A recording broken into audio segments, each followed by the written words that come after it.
गहलोत की सियासी चाल ने झुंझुनू उपचुनाव में कैसे दी ओला परिवार को मात। आदाब, मैं फारूक खान, संपादक इकरा पत्रिका। थार न्यूज़ इकरा पत्रिका के इस चैनल में आपका स्वागत है, आपका इस्तकबाल है। जैसा कि हमने इंट्रो में बताया है कि झुंझुनू उपचुनाव हैं, उसमें जो अशोक गहलोत राजस्थान के 3 बार मुख्यमंत्री रहे हैं, कांग्रेस के कद्दावर नेता हैं, उन्होंने ओला परिवार को, जो कांग्रेस के जो घोषित उम्मीदवार थे अमित ओला, उनको कैसे मात दी।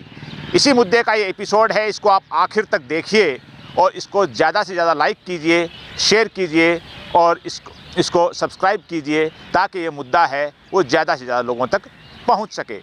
इस पूरे एपिसोड में आप आखिर तक बने रहिए और आप इस मुद्दे से कहां तक सहमत हैं, कहां तक असहमत हैं, अपने विचार हैं वो कमेंट बॉक्स में व्यक्त कीजिए ताकि इस संदर्भ के हम और एपिसोड बनाएं तो आपकी राय उसमें शामिल कर सकें। 13 नवंबर को पोलिंग हुई राजस्थान की 7 विधानसभा सीटों पर। उपचुनाव थे, इसमें झुंझुनू भी उपचुनाव शामिल था। झुंझुनू के अंदर शीशराम जी ओला, जो ओला परिवार एक कद्दावर परिवार था कांग्रेस के अंदर, और शीशराम जी ओला के जो पौत्र हैं अमित ओला, उनको कांग्रेस ने उम्मीदवार बनाया। उनके पिताजी ब्रजेंद्र ओला जो एमएलए थे झुंझुनू से, 2023 के अंदर वे सांसद बन गए 2024 के लोकसभा चुनाव में और सीट खाली हो गई। ये सारा घटनाक्रम सबको मालूम है। तो अमित ओला जो शीशराम जी की जो पोते थे, यानी ओला परिवार की तीसरी पीढ़ी के नेता, वो बहुत बुरी तरह से झुंझुनू उपचुनाव में हार गए भारतीय जनता पार्टी के उम्मीदवार राजेंद्र भांबू से। कहने को आप इसको त्रिकोणीय संघर्ष में हारना कह सकते हैं, या भारतीय जनता पार्टी की राजस्थान में सरकार थी, या भारतीय जनता पार्टी की जो रणनीति थी बड़ी मजबूत थी, या भारतीय जनता पार्टी के जो उम्मीदवार थे राजेंद्र भांबू, उनकी व्यक्तिगत छवि बहुत अच्छी थी। कुछ भी कह सकते हैं, जीत के कई कारण हो सकते हैं भाजपा के। लेकिन सवाल सबसे बड़ा ये है कि जो अमित ओला हैं वो इतने बुरे क्यों हारे। क्योंकि साल भर पहले यहाँ जो चुनाव हुआ था तो अमित ओला के जो पिताजी हैं ब्रजेंद्र ओला, उनको 86,000 से ऊपर वोट मिले थे। और साल भर बाद ऐसा क्या हो गया कि जो अमित ओला हैं उनको कांग्रेस के सिंबल पे इतनी बुरी हार हुई और वो करीब 40,000 वोटों के अंतर से चुनाव हार गए। तो इसके पीछे जो हार के अलग अलग कारण जो बताए जा रहे हैं, हमने भी बताए हैं हमारे एपिसोड में। लेकिन जो सबसे बड़ा कारण जो सियासी हलकों में चर्चा में है, सियासी गलियारों की उच्च चौपालों पर, जो सबसे बड़ा कारण इसमें है कि राजस्थान के 3 बार के मुख्यमंत्री रहे कांग्रेस के कद्दावर नेता अशोक गहलोत ने ओला परिवार को सियासी तौर पे झुंझुनू की धरती पर पानी पिला दिया। कैसे पिलाया, वो सारी चीज़ें हम इसमें बताने की कोशिश करेंगे। अगर अशोक गहलोत की अगर नेचर को देखा जाए तो अशोक गहलोत ने जाट परिवार हो, चाहे ब्राह्मण परिवार के अंदर नवल किशोर जी का परिवार है जयपुर में, यानी बड़े बड़े जो सियासी परिवारों को, जो कांग्रेस के बड़े बड़े मजबूत और कद्दावर परिवार अपने अपने क्षेत्र के छत्रप थे, उन परिवारों को अशोक गहलोत ने एक एक करके उनको पानी पिलाया, उनको घर बैठाया, उनकी सियासत को चौपट किया। ऐसे कई परिवार हैं। अशोक गहलोत का जो जिला है वो जोधपुर है, और जोधपुर का जो मदेरणा परिवार है परशुराम जी का, वो कद्दावर परिवार जोधपुर की राजनीति का, राजस्थान की राजनीति का माना जाता है। मदेरणा परिवार को अशोक गहलोत ने पूरी तरह से हाशिए पे लगाया, जो किसी से ढका और छुपा हुआ नहीं है। उसके बाद बात करते हैं नागौर के इलाके के, जो नाथुराम जी मिर्दा और रामनिवास जी मिर्दा, ये बड़े मिर्दा परिवार हुआ करते थे। ये परिवार पूरी तरह से हाशिए पे लग गए, खास तौर से नाथुराम जी का परिवार, और उनके परिवार के कई लोग भाजपा में भी शामिल हो गए। तो अब इसी कड़ी के अंदर शीशराम जी हैं, जो झुंझुनू का जो ओला परिवार है। क्योंकि ये जो लोग हैं, इन लोगों ने भी अशोक गहलोत को एक तरह का चैलेंज किया था। अशोक गहलोत की जो लीडरशिप है उसको नहीं माना था। और परशुराम जी मदेरणा है, वो राजस्थान में मुख्यमंत्री के दावेदार थे। 1998 का चुनाव है, वो परशुराम जी के चेहरे पर लड़ा गया था, लेकिन उनको चुनाव जीतने के बाद मुख्यमंत्री नहीं बनाया गया। इसी तरह से नाथुराम जी और रामनिवास जी हैं, ये भी राजस्थान के अंदर मुख्यमंत्री का चेहरा थे और मुख्यमंत्री नहीं बन पाए। जयपुर के जो नवल किशोर जी शर्मा, जो एक बड़े ब्राह्मण नेता थे और बड़ा राजस्थान में और दिल्ली की राजनीति में उनका बड़ा नाम था, वो भी राजस्थान के अंदर मुख्यमंत्री के दावेदार थे, लेकिन वो भी अशोक गहलोत की सियासी साजिश का शिकार हो गए, राजस्थान के मुख्यमंत्री नहीं बन पाए। इसी कड़ी में जो शीशराम जी झुंझुनू के जो विधायक रहे हैं, सांसद रहे हैं, केंद्र में मंत्री रहे हैं, राजस्थान सरकार में मंत्री रहे हैं, अभी वे इस दुनिया में नहीं हैं। शीशराम जी भी राजस्थान के मुख्यमंत्री के दावेदार थे, और 2008 के चुनाव में जब कांग्रेस की सरकार बनी तो शीशराम जी ने भी मुख्यमंत्री की दावेदारी पेश की और कोशिश की, लेकिन दिल्ली के जो नेताओं ने भी साथ नहीं दिया और राजस्थान के लोगों ने भी साथ नहीं दिया, और वहाँ पूरी तरह से अशोक गहलोत की सियासी साजिश का शीश राम जी शिकार हो गए। तो अशोक गहलोत 2008 में दूसरी बार मुख्यमंत्री बने थे।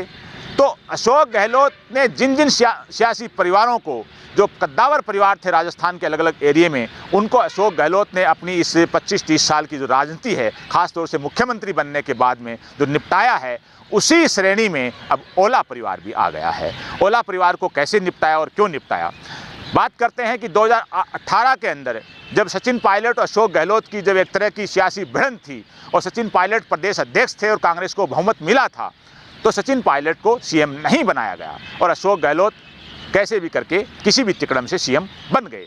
और फिर हालात जो सबको मालूम है कि सचिन पायलट ने बगावत की और 2020 के अंदर जब बगावत हुई और कांग्रेस के कुछ विधायक, 18-20 विधायक हैं, वो जाकर के सचिन पायलट के साथ मानेसर में चले गए। उन्हीं विधायकों में बृजेंद्र ओला भी शामिल थे, अमित ओला के पिताजी और शीश राम जी ओला के पुत्र। तो बृजेंद्र ओला जब वहाँ मानेसर चले गए, उसके बाद में चलो वो सुलह हो गई, सरकार बच गई, सचिन पायलट ने भी अपने जो हथियार थे वो ठंडे कर लिए। तो ये जो अदावत चल रही थी, इसी अदावत का जो बदला लेने की कोशिश इस उपचुनाव में हुई। पर्दे के पीछे जो कहानियाँ जो सुनने में आ रही हैं कि पूर्व मुख्यमंत्री अशोक गहलोत हैं, उन्होंने पूरी एक योजना ऐसी बनाई और एक ऐसा जाल बिछाया, उसमें ओला परिवार चारों खाने चित हो गया। ओला परिवार समझ भी नहीं पाया कि वो कैसे हार की तरफ बढ़ रहा और कैसे हार गया। तो अमित ओला हैं, वो एक नए नवेले नेता थे। गलती ओला परिवार की भी थी कि ओला परिवार हैं, उन्होंने अमित ओला को जब मैदान में उतारा, अगर राजबाला ओला, अगर अमित ओला की माँ अगर वहाँ होती मैदान में, तो शायद समीकरण कुछ दूसरा भी हो सकता था।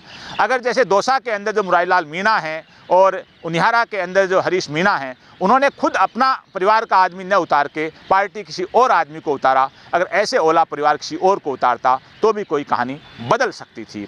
लेकिन जो उम्मीदवार उतर गए, चुनाव हो गया, हार हो गई।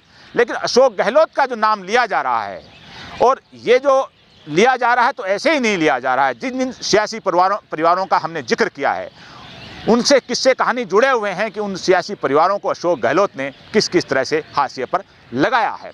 तो ओला परिवार को कैसे लगाया गया कि अशोक गहलोत ने अपने तमाम तरह जो चेले चोटी थे, जो नियरेस्ट थे अशोक गहलोत के, उन लोगों को वहाँ काम पे लगा दिया। कुछ लोग ऐसे थे जो खुले तौर पे कांग्रेस की बगावत कर बैठे, कुछ लोग ऐसे थे जो कांग्रेस छोड़ के भाजपा ज्वाइन कर बैठे, और कुछ लोग ऐसे थे जो कांग्रेस में थे, कांग्रेस के मंचों से भाषण दे रहे थे, कांग्रेस का प्रचार कर रहे थे, लेकिन अंदर खाने ओला परिवार को शिकस्त देने की योजना बना रहे थे। और उस सारी योजना में वो पास हो गए और ओला परिवार हार गया।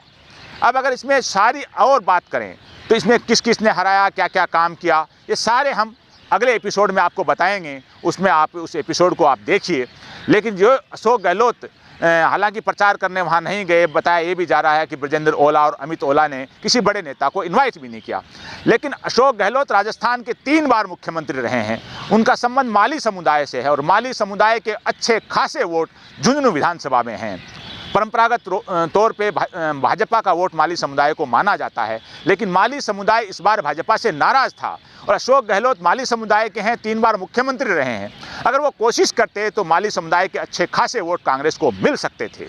लेकिन जब बूथों की अगर देखें, आकलन करें, तो माली समुदाय का वोट है बहुत ही कम, न के बराबर ओला परिवार को यानी अमित ओला को कांग्रेस के सिंबल पर मिला है। तो ये तमाम चीज़ें हैं। इसके अलावा जो मुस्लिम वोट है वो पूरी तरह से एक तरह का बागी हुआ। जो मुस्लिम नेता अशोक गहलोत के जो चेले चमचे वहाँ पर हैं, वो एक तरह के पूरी तरह से बागी हो गए प्रत्यक्ष और अप्रत्यक्ष तौर पे, और वो सारा का सारा वोट बूढ़ा को शिफ्ट हो गया। ये सारी कहानियाँ हैं जो सियासी गलियारों में झुंझुनू से लेके जयपुर तक चल रही हैं कि अशोक गहलोत ने मदेरणा परिवार, नवल किशोर शर्मा का परिवार और मिर्धा परिवार के बाद में झुंझुनू का कद्दावर परिवार था ओला परिवार, उसको भी सियासी तौर पे निपटा दिया। अगले एपिसोड में हम पूरी बारीकी से बताएंगे कि किसने क्या क्या रोल अदा किया। अगला एपिसोड हमारा देखिए। आज के एपिसोड में बस इतना ही। जय हिंद, जय भारत।